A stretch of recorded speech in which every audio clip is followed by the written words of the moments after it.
We love our pets. We even love to travel with them. But what about peacocks or even squirrels? Should they be allowed on your next flight? Tonight, we're going 360. I understand you want to take your dog with you to wherever. Do you really need that animal to be able to go there? Are people cheating the system to get emotional support animals on flights? Well, tonight, the major crackdown from airlines. And one city taking action to protect people from abusive landlords. An issue Contact 7 has investigated for more than a year. I'm on cloud 9. Nobody else is listening to us.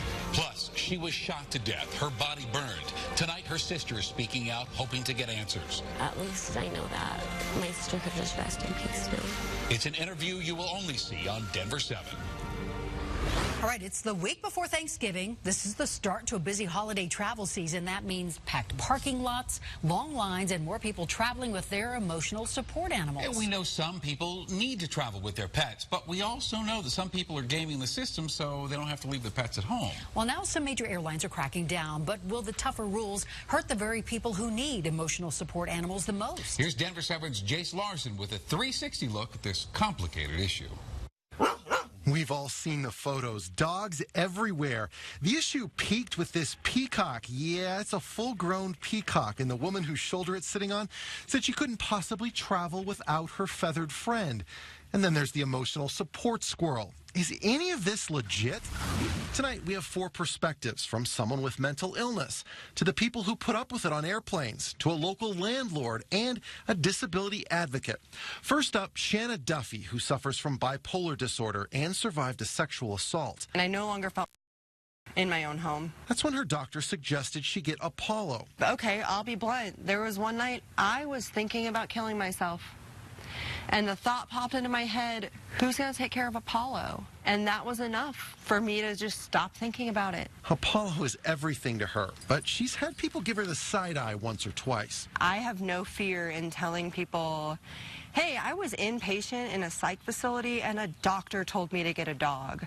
So when you get your medical degree, we can have this conversation again. Let's pause this 360 and explain the difference between an emotional support animal and a service dog. ADA service dogs are specifically trained like a seeing eye dog, and they get to go anywhere. The rules, though, are a lot squishier for emotional support animals. They help someone with mental distress and can be any animal. Owners get to travel and live with them for free. No pet deposit. That's supposed to be after a doctor or a therapist says they need one. But plenty of people just lie. And that's a problem for our next person, the vice president for the airline advocacy group Airlines for America. What's really happening is we've got a lot of folks who, for one reason or other, they're trying to avoid the pet fee. Airlines have seen a 50% increase in people bringing emotional support animals on board.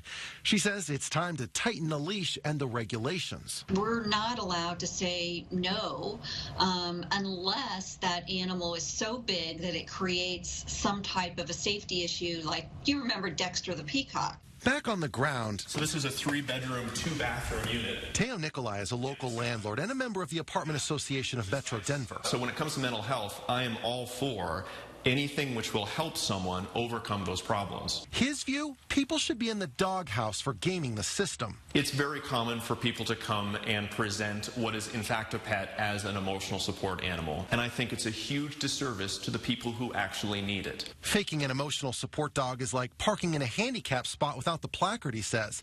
Why not have a registration system to track those who really need it? What we certainly would like to see more of is more verification, more documentation. Check this out. We logged online and got an emotional support certificate for my dog Rocky for about $100.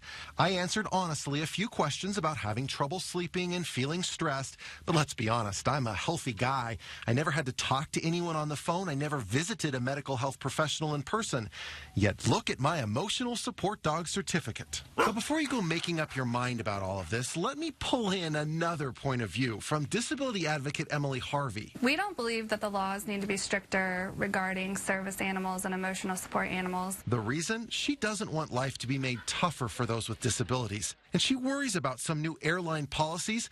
They require passengers to get a doctor and veterinarian's note 48 hours before flying with an emotional support animal. Which seems fine until you meet someone who's blind and now they can't fly for 2 days because they have this restriction that they have to give the airline a certain amount of notice. So what do you think? Will the regulations hurt people who are disabled? Should landlords get to charge for all pets? Has this gone too far in the air?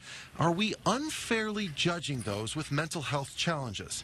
I've been talking about this all day on my Facebook page, so come chat with me here or email me at 360@thedenverchannel.com. In Denver, Jace Larson, Denver 7.